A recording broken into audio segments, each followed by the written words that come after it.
তা নয়তো কি করবো? আমি কি তোর মতো ভীত নাকি? ভিতর ডিম একটা, ভয় পেলে চলবে না, অবশ্যই প্রতিবাদ করতে হবে। তাহলে ব্যবসাটা কি ভালো চলতেছে?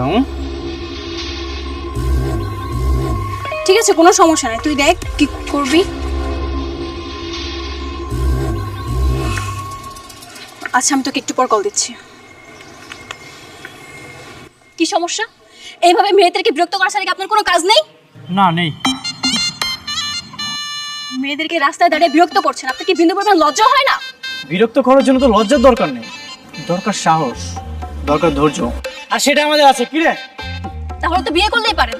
এভাবে অন্য মেয়েদের বিরক্ত না করে সারাদিন বাসায় বসে বউকে বিরক্ত করতে পারবেন। বাহ, ভালো আইডিয়া দিয়েছো তো। এই তোরা কি বলিস, বিয়েটা তাহলে করে ফেলি নাকি?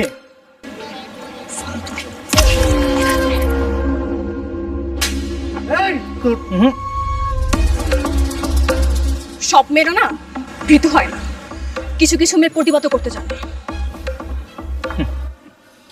এখন কিছু বলিস না, সে তোদের ভাবি। কাজ অফিসে চল, তোমার আর আমার বিয়েটা আজই হবে।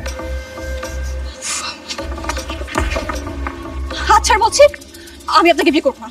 তুমি বিয়ে করবে না মানে? তোমার আত্মীয় বিয়ে করবে। এই চল, একটা গাড়ি ডাক দে।